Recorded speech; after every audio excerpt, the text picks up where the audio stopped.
Hi everybody. Photoshop number 2 is an all-time favorite here at Northland Pines Middle School. It's called Go Someplace. This is your first chance to officially do some compositing where you take a portion of something from one image and move it into another. Some of you have already done photos just like this, and now it'll be your chance to apply it to an actual Photoshop project.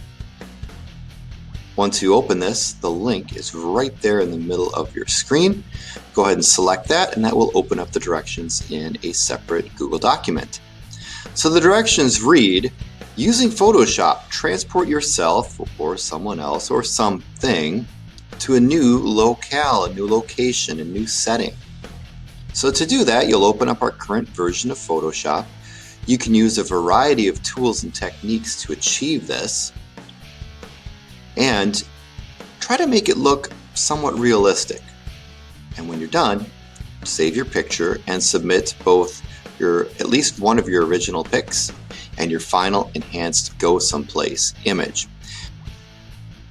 So here's Photoshop, here's that picture of a bee, and I'm going to put the bee's head onto, let's say, Mr. Prod right here. So it looks like I'm standing with the bee.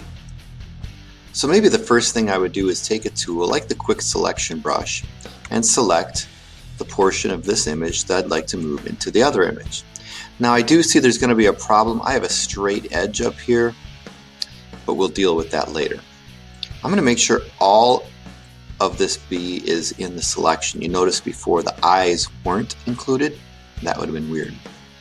So now I have marching ants around everything, and if you get too much, remember with the quick selection brush you can hold Alt on the keyboard to turn it into a minus and then deselect portions that you didn't want.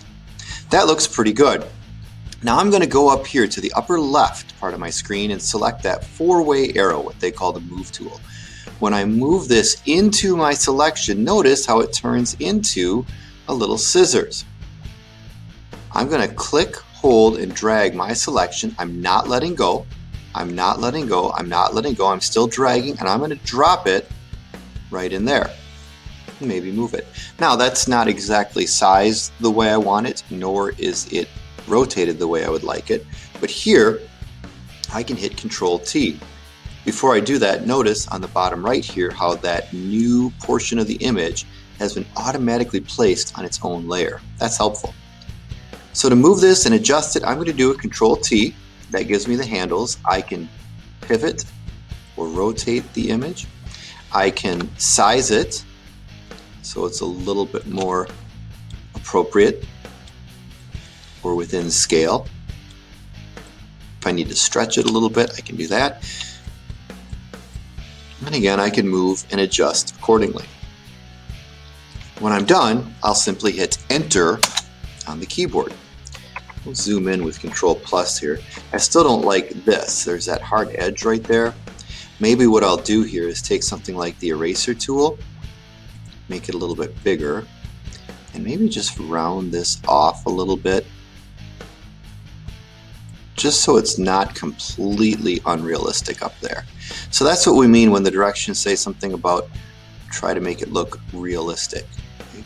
You may have to do some tweaking like this to make it look like it's a little bit more real. Of course, you can Control Plus. If you don't like how something turned out, there's always Alt Control Z to restore some of that stuff. I'll go back to my eraser tool, maybe tweak this a little bit.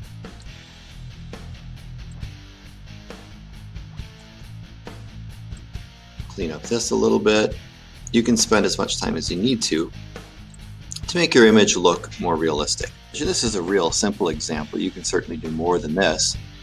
You can also, making sure that layer is selected, do some image adjustments. Like if you notice that the part you've brought into the original picture is too bright or has too much color saturation, you could do something like a hue saturation adjustment to make it look a little bit more natural so it fits the surroundings. When you're done, you'll want to do a File, Save As, and if it's your completed version, again,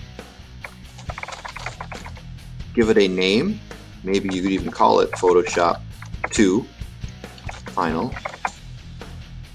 and save as either a JPEG, a PNG, a CompuServe GIF, or you could even do a TIFF. I'll save it as a PNG because I like that one, and I will hit save. You may get a pop-up like that, and then as we've been instructed before, you'll submit both one of your before pictures, such as this, and your after or final picture to Schoology. If you have any questions, don't be afraid to ask somebody near you if I'm not there to answer them, or you can submit an email to me if I'm not present in class, or if I'm there, ask 3 before me, but then certainly ask me for help. Good luck and have fun with Photoshop number 2. Go someplace.